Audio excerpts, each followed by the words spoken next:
Is this how you evaluate people, or just decide who matters? The room didn't react right away, but something in the air shifted, like the hum of the fluorescent lights suddenly growing louder against the glass walls. Richard Collins leaned back in his chair, fingers steepled, a faint smile pulling at the corner of his mouth as if he had already made his decision 10 minutes ago. Naomi Carter stood across the long polished table, her resume still untouched in front of him, its edges perfectly aligned with the grain of the wood, as if that small detail might somehow earn her the respect the room had already denied. The skyline stretched behind Richard through floor-to-ceiling windows, sharp steel and sunlight cutting across the room, reflecting off his cufflinks, off the untouched water glass, off the subtle impatience in his eyes.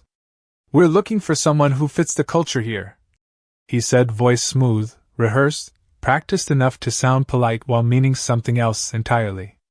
A few people seated along the side of the table exchanged glances, the kind that never quite become expressions, just silent agreements that this moment would pass like all the others. Naomi didn't move. Her hands rested calmly at her sides, her posture steady, her breathing measured, as if she had already decided not to rush, not to fill the silence for them. Richard tapped her resume once, lightly, as though it weighed nothing. "Your experience is unconventional," he continued, pausing just long enough for the word to land heavier than it sounded. The faintest ripple of restrained amusement passed through the room, not loud enough to be called laughter, but present enough to be felt. Naomi's eyes didn't leave his.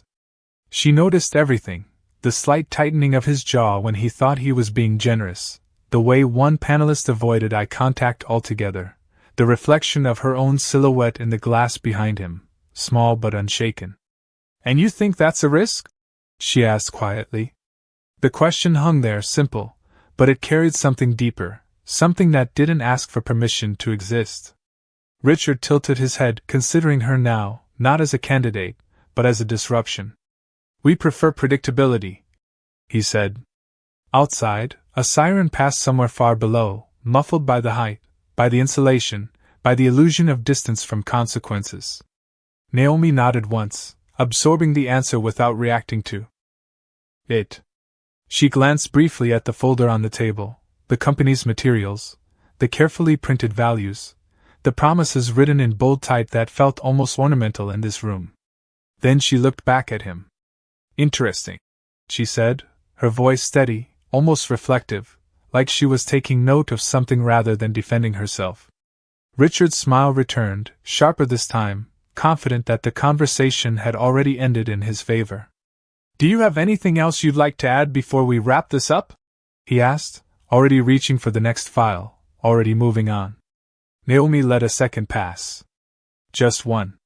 Long enough for the quiet to settle fully into the room, long enough for every person present to feel it without naming it. Then she spoke again, not louder, not faster, just clearer.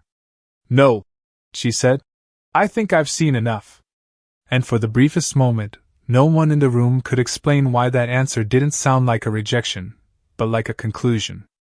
The hallway outside the conference room felt colder than it should have, the kind of artificial chill that settled into the bones and stayed there longer than expected. Naomi Carter stepped out without looking back, the soft click of the glass door sealing the room behind her like it had already erased her presence. Her shoes moved quietly across the polished floor, each step measured, unhurried, the rhythm steady enough to match her breathing. To anyone watching, it might have looked like just another candidate leaving another interview that did not work out, but there was something different in the way her shoulders stayed level, and the way her hands remained relaxed at her sides, not clenched, not defeated. A digital clock on the wall read 11:42 a.m., its red numbers glowing faintly against brushed steel, marking a moment no one inside that room thought would matter. Naomi paused near the end of the corridor where the sunlight reached through a narrow vertical window, cutting a clean line across the marble floor. Dust particles drifted slowly through the beam, suspended, weightless, like time had briefly decided not to move forward. She adjusted the strap of her bag, not out of nervousness, but habit, a small, grounded motion that kept her centered. In her reflection on the glass panel beside her, she caught a glimpse of herself, simple blazer, neutral tones, nothing that demanded attention, nothing that fit the image that room expected to respect. And still, she did not look away. Down the hall, a receptionist answered a call in a soft, rehearsed voice, the sound blending into the low hum of the building, into the distant elevator chime that echoed faintly every few seconds. Naomi continued walking, passing framed awards mounted along the wall, each one polished, each one representing years of decisions made by people who believed they understood value. Her gaze lingered for a second on one plaque, the company's statement of integrity etched in clean serif letters, words about fairness, inclusion, accountability. She read them once, then moved on, her expression unchanged, but something in her eyes settled, like a quiet confirmation of something she had already known before she ever stepped into that room. At the elevator bank, she pressed the down button once. The light blinked softly. She waited, standing still, her posture straight, her face calm, as if nothing about the past 15 minutes had unsettled her. When the elevator doors opened, the mirrored interior reflected her again, this time from every angle, multiplying her presence into a dozen silent versions of the same moment. She stepped inside, turned, and faced forward. As the doors slid closed, the outside world narrowed to a thin line of light before disappearing completely. The descent was smooth, almost silent, the numbers above the door counting down one floor at a time. 27. 26. 25. Each number passing without urgency, without interruption. Naomi exhaled slowly, not in relief, not in frustration, but in clarity. Her fingers brushed lightly against the edge of the folder inside her bag, the one she had not needed to open, the one that contained far more than a resume. The elevator reached the lobby with a soft tone, and the doors opened to a wide expanse of marble and glass, sunlight pouring in through the front entrance, brighter, warmer, real. People moved in and out, conversations overlapping, footsteps echoing, a world continuing exactly as expected. Naomi stepped forward into it, her pace unchanged, her expression composed, as if she had not just been evaluated, but had quietly finished evaluating something else entirely. Outside, the late morning air carried a warmth that the building could not imitate, sunlight stretching across the wide concrete steps in front of the entrance as people moved. In steady patterns, phones in hand, coffee cups half full, conversations clipped and efficient. Naomi Carter stepped through the revolving door and into the light without hesitation, her pace neither hurried nor slow, simply certain, as if she had already decided exactly where she was going long before she arrived. The city unfolded around her in layers of sound and motion, distant traffic humming along the avenue, a delivery truck idling at the curb, the sharp rhythm of heels striking pavement somewhere behind her. She descended the steps and paused briefly at the sidewalk, not to gather herself, but to observe, her eyes scanning the building one last time, its glass facade reflecting the sky so perfectly it almost hid what was inside. For a moment, her gaze lifted toward the upper floors, toward the level where the interview rooms sat, invisible now from this distance, sealed away behind tinted glass and controlled air. Then she lowered her eyes, the reflection breaking, replaced by the ordinary movement of the street. She reached into her bag and pulled out her phone, the screen lighting up in her hand, the time now reading 11:49 a.m. A single notification waited, quiet, unobtrusive, but expected. Naomi tapped it open, her expression unchanged as she read, the words brief but precise, confirming what had already begun. She typed a response with steady fingers, each letter deliberate, then sent it without pause. Across the street, a black sedan sat parked along the curb, its engine running, windows tinted just enough to conceal the interior. Naomi crossed at the light, her steps aligned with the signal, the walk icon blinking steadily above her, counting down seconds no one else noticed. The air shifted slightly as she approached the vehicle, the faint scent of heated asphalt rising under the sun. The rear door opened before she reached for it, a subtle acknowledgement of timing rather than surprise. Inside, the cabin was quiet, insulated from the city, the leather seats cooled despite the warmth outside. Naomi slid in smoothly, placing her bag beside her, her posture relaxed but upright. The door closed with a soft, controlled sound, sealing the space once again. In the front seat, A man in a tailored suit glanced at her through the rearview mirror, his expression professional, composed, but attentive in a way that carried weight. "How did it go?" he asked, his tone neutral, not curious, not concerned, simply precise. Naomi looked forward, her gaze steady, the reflection of the windshield casting faint lines of light across her face. "Exactly as expected," she replied. There was no satisfaction in her voice, no frustration either, only clarity. The man nodded once, as if that answer confirmed more than the question had asked. He adjusted something on the center console, and the screen illuminated briefly, displaying a paused video feed, grainy but unmistakable, a wide angle of a glass-walled room, a long table, figures seated, one standing.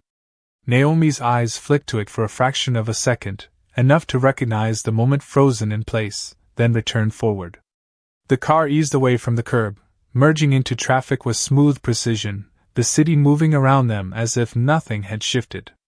Buildings passed in steady sequence, reflections sliding across the windows, light and shadow alternating in quiet rhythm. Naomi rested her hand lightly on her bag, fingertips brushing the edge of the folder inside, not opening it, not needing to.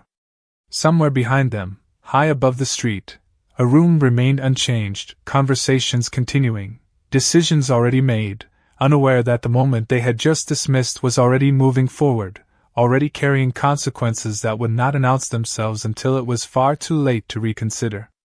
Back inside the building, the conference room had already reset itself, chairs adjusted, files stacked, water glasses replaced as if the last conversation had been nothing more than a routine interruption.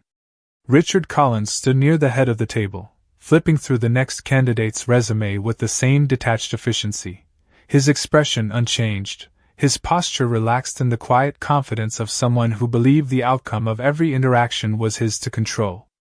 "Next," he said, not looking up, his voice carrying just enough authority to keep the room moving. A junior coordinator stepped forward, placing another folder neatly in front of him, the edges aligned, the name printed in bold across the top. Around the table, the panel settled back into position, shoulders squared, attention redirected, as though the earlier exchange had already dissolved into background noise. One of the panelists adjusted her glasses and leaned slightly toward Richard.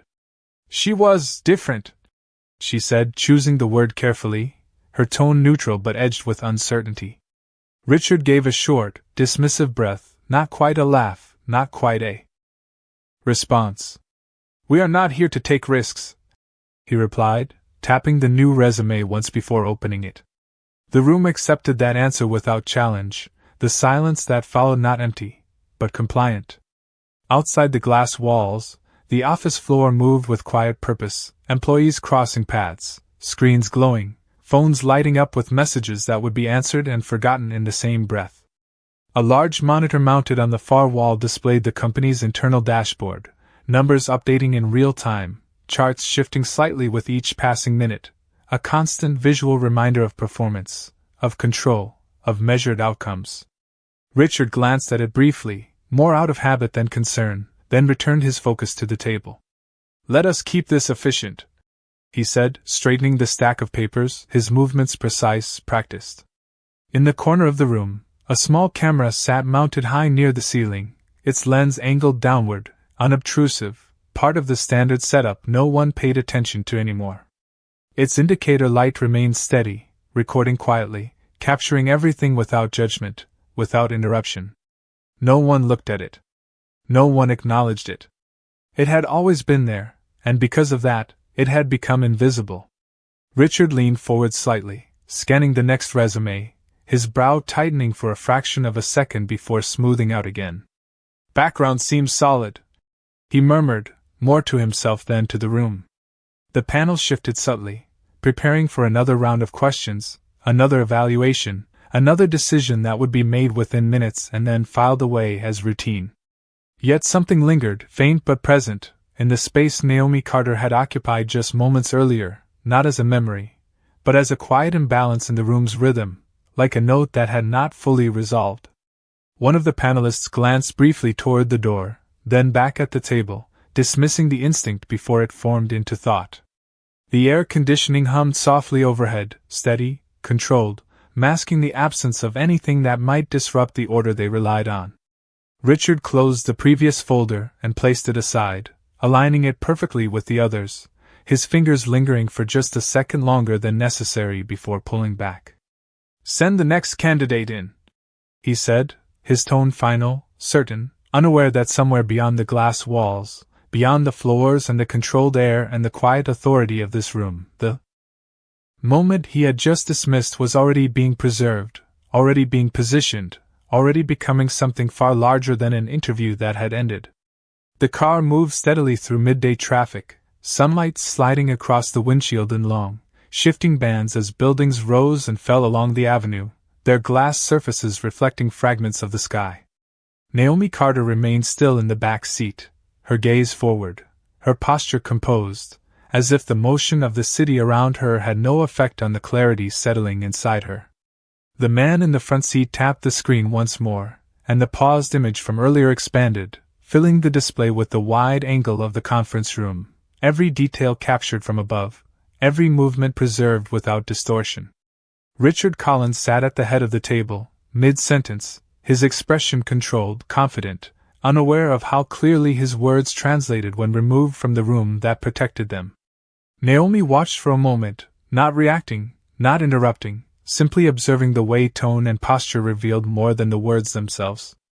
"Audio is clean," the man said quietly, adjusting the volume just enough for the voices to carry, measured and unmistakable. The faint echo of the room returned, filtered through speakers now instead of walls, each pause, each inflection holding weight in a different way. Naomi reached forward slightly, pressing pause again with a gentle touch, freezing the image at a moment where Richard's hand rested on the resume, his expression unreadable but fixed. "That is enough," she said, her voice calm, final, not needing to review further. The man nodded once, already understanding. He minimized the feed, replacing it with a series of documents that scrolled smoothly across the screen, timelines, annotations, structured notes, building a pattern that extended far beyond a single interaction. "This aligns with the previous reports," he added, his tone professional, precise. Naomi leaned back, her hand returning to rest lightly on her bag, fingertips grazing the edge of the folder inside. The numbers were there, the statements, the internal policies, the public claims, all positioned neatly within a system that depended on consistency, on predictability, on the assumption that no one would look closely enough to question it. Outside, a bus passed slowly on the right, its side wrapped in an advertisement promising opportunity, the bright colors contrasting sharply with the muted tones of the buildings behind it. Naomi's eyes followed it for a second, then returned forward, the reflection of the passing image fading across the glass. "Prepare the sequence," she said, her voice steady, not raised, not rushed. The man's fingers moved quickly across the console, initiating a series of actions that unfolded silently, messages sent, files transferred, schedules updated in real time. Nothing dramatic, nothing visible from the outside, just a quiet alignment of steps that would not be noticed until they were already complete. The car turned onto a wider street, the traffic thinning slightly as the skyline opened ahead, sunlight spreading more evenly across the road. Naomi exhaled slowly, not in tension, not in relief, but in confirmation, the kind that comes when something moves exactly as intended. Behind them, several blocks away and many floors above, the conference room continued its routine, decisions made, candidates evaluated, conversations moving forward without hesitation. Richard Collins leaned back in his chair once more, unaware that the moment he had dismissed had already been documented, already contextualized, already placed within a framework far larger than his authority. The system he trusted to remain invisible had begun to turn, not loudly, not suddenly, but with the quiet precision of something that had been set in motion long before he ever noticed it existed. The car slowed as it turned into a quieter street lined with low trees, their shadows stretching across the pavement in soft patterns that shifted with the midday sun, the city noise fading into a distant hum that barely reached inside the insulated cabin. Naomi Carter remained still, her gaze resting on the light as it moved across the dashboard, her breathing even, her posture unchanged, as if the urgency of everything unfolding around her had no place in this moment. The vehicle came to a smooth stop in front of a modern glass building, smaller than the one she had just left, but quieter, more deliberate, its presence defined not by height but by precision. The engine idled softly for a second before the man in the front seat turned it off, the sudden silence settling in like a held breath finally released. Neither of them moved right away. Outside, a faint breeze stirred the leaves along the sidewalk, carrying with it the subtle sound of footsteps, distant voices, the ordinary rhythm of a day continuing without interruption. Naomi reached for the door handle but paused just before opening it, her fingers resting lightly against the cool metal, her reflection faintly visible in the tinted window beside her. For a moment she simply sat there, not hesitating, not uncertain, just present, as if acknowledging the exact point where everything shifted from observation to consequence. The man glanced at her in the mirror again, not speaking, not prompting, understanding that this pause was not about doubt, but about alignment. Naomi exhaled slowly, her shoulders remaining steady, then opened the door and stepped out into the light. The air felt different here, less filtered, carrying the natural warmth of the sun without the artificial chill she had left behind. Her shoes met the pavement with a soft, grounded sound, each step deliberate as she moved toward the building entrance. The glass doors reflected her approach, capturing her figure in clean, uninterrupted lines, no distortion, no shadow hiding the details. Inside, the lobby was quiet, minimal, a contrast to the controlled busyness of the corporate space she had just exited. A receptionist looked up briefly, offering a polite nod without question, as if Naomi's presence had already been expected, already recorded somewhere beyond sight. Naomi returned the nod with the slightest movement, then continued forward, her path clear, her pace unchanged. The elevator doors opened almost immediately, as though timing had been anticipated down to the second. She stepped inside alone this time, the mirrored walls reflecting her from every angle again, but now the image felt different, not multiplied uncertainty, but multiplied certainty, each reflection aligned, consistent. As the doors closed, the outside light narrowed into a thin line before disappearing, leaving only the soft interior glow and the quiet hum of ascent. The numbers above the door began to climb, one floor at a time, steady, unhurried, each increment marking movement not just in space, but in position. Naomi rested her hand lightly against the side panel, her fingertips brushing the cool surface, her eyes fixed ahead. There was no rush in her expression, no anticipation, only a calm understanding of what was already in motion. Somewhere across the city, in a room filled with glass and controlled air, decisions continued to be made under the assumption of permanence, of authority that did not need to be questioned. But here, in the quiet rise of the elevator, in the measured rhythm of numbers, increasing one by one, something else was taking shape, something quieter, more precise, moving forward without announcement, without resistance, until the moment it would no longer be possible to ignore. The elevator slowed almost imperceptibly before coming to a precise stop, the soft chimes signaling arrival without urgency, as if even sound itself understood the weight of what waited beyond the doors. Naomi Carter stood still for half a second longer than necessary, her gaze steady on the faint reflection of her own eyes in the polished metal, not searching, not questioning, simply present. Then the doors parted. The floor she stepped into was quiet in a different way, not empty, but controlled, deliberate, every movement measured with intention. Frosted glass panels lined the corridor, each etched with clean lettering that did not need to be bold to carry authority. A few people moved in the distance, their voices low, their steps purposeful, none of them surprised to see her, none of them asking who she was. Naomi walked forward, her pace even, her posture unchanged, the soft sound of her shoes against the floor echoing just enough to mark her presence without announcing it. At the end of the hallway, a set of double doors stood slightly ajar, light spilling through the narrow opening, warm and steady. She reached them without hesitation and pushed them open with a gentle motion. Inside, the room was larger than expected, a long table centered beneath suspended lights, screens lining the far wall, each displaying different layers of information, timelines, legal briefs, structured data arranged with quiet precision. Several individuals were already seated, their attention shifting toward her as she entered, not with curiosity, but with recognition. A woman near the center of the table closed her laptop softly and nodded once. "We are ready," she said, her tone calm, direct, as if the process had already been waiting for this exact moment to begin. Naomi stepped further into the room, the light catching the subtle details of her expression, composed, grounded, unchanged from the moment she had walked into the interview hours earlier, but now understood in a completely different context. She placed her bag gently on the table, unzipping it with a smooth, unhurried motion, the sound barely audible in the quiet. From inside, she removed the folder, the same one that had remained unopened before, its surface clean, uncreased, its weight more symbolic than physical. She set it down in front of her and rested her hand lightly on top of it, not opening it yet, not needing to rush what had already been set into motion.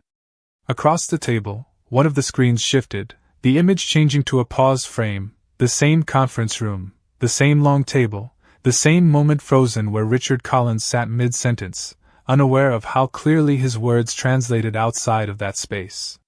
The room remained silent for a second, not out of hesitation, but out of acknowledgement. Naomi's eyes moved to the screen, holding the image briefly, then returning to the table, to the people in front of her. "Proceed," she said, her voice steady, quiet, but carrying a clarity that required no repetition. Fingers moved across keyboards, files opened, documents aligned, each action precise, each step part of a sequence that had been building long before this room filled with light. There was no tension in her posture, no visible shift in emotion, only a calm authority that settled into the space without effort. Outside, the city continued as it always did, unaware that within this quiet room, a narrative had just turned, not loudly, not dramatically, but with the kind of certainty that does not need to announce itself to be irreversible. The video began without announcement, the screen at the far end of the room coming to life with a soft glow that pulled every eye toward it, the image stabilizing into a familiar space, a glass-walled conference room suspended high above the city, its polished table reflecting the same controlled light, the same arrangement of power. Richard Collins appeared at the head of that table, his posture composed, his expression measured, unaware that this version of the room no longer belonged to him. The audio followed a fraction of a second later, clear, unfiltered, carrying every word without distortion. "We are looking for someone who fits the culture here."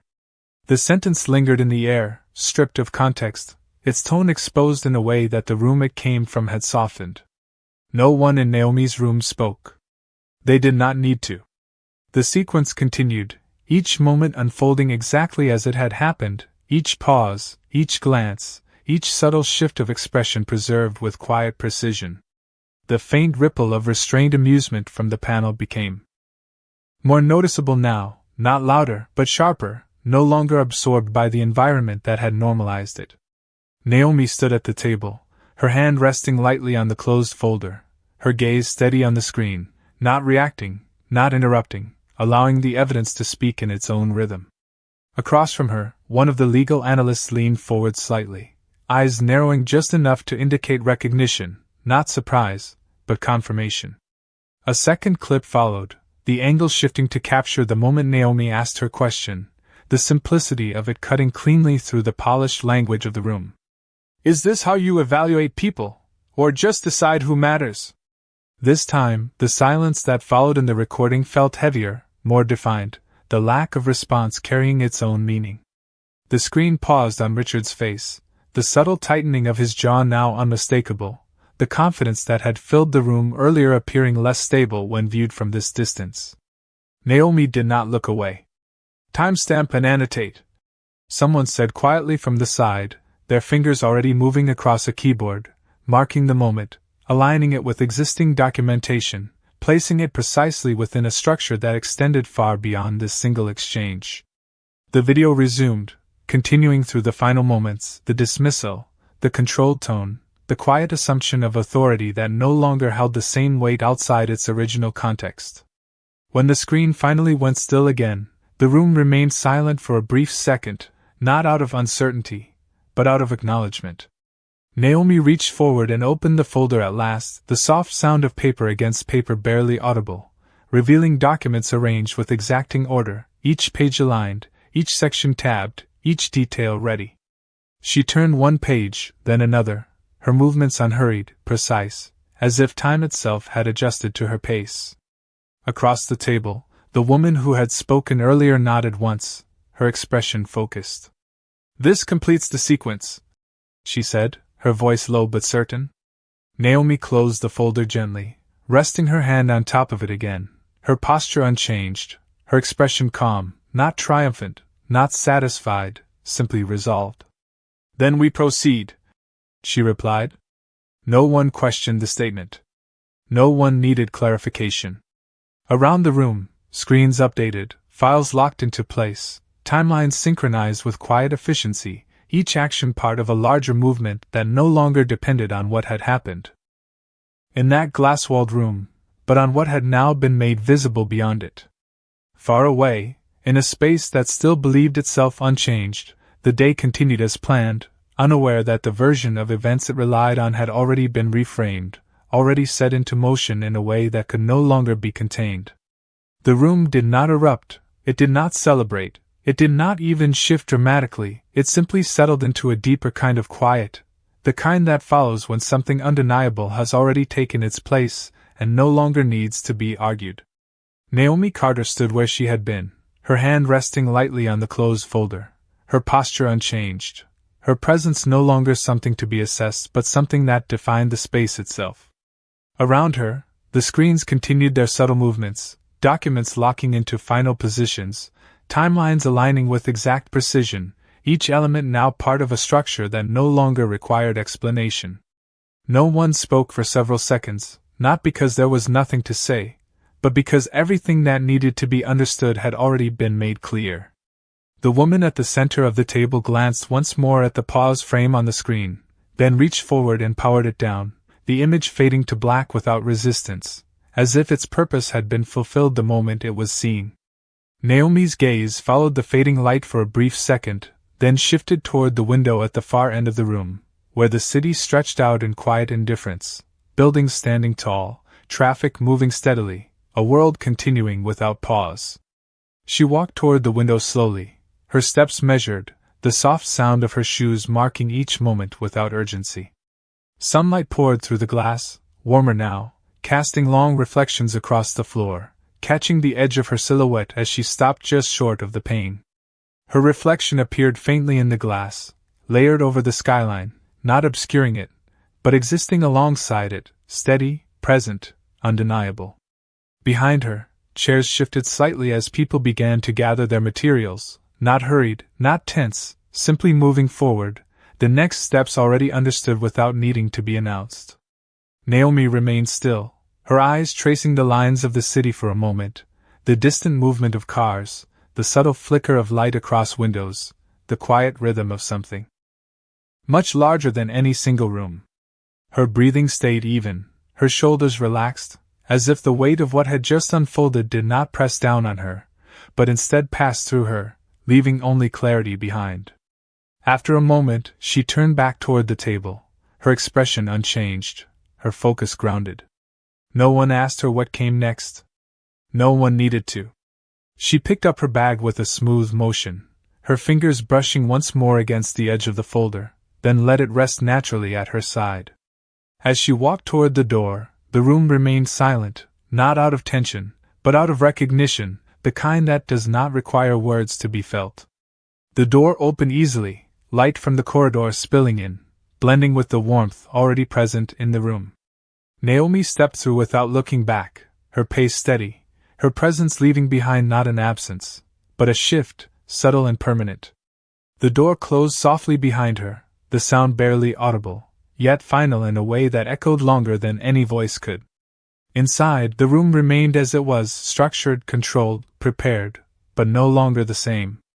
Outside, the hallway stretched forward in clean lines, light guiding the path ahead without obstruction.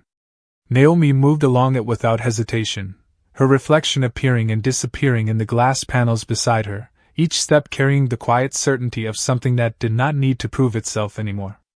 And somewhere beyond the glass, beyond the walls, beyond the systems that once believed themselves untouchable, the truth had already taken its place, not loudly, not violently, but with the kind of stillness that cannot be undone once it is seen.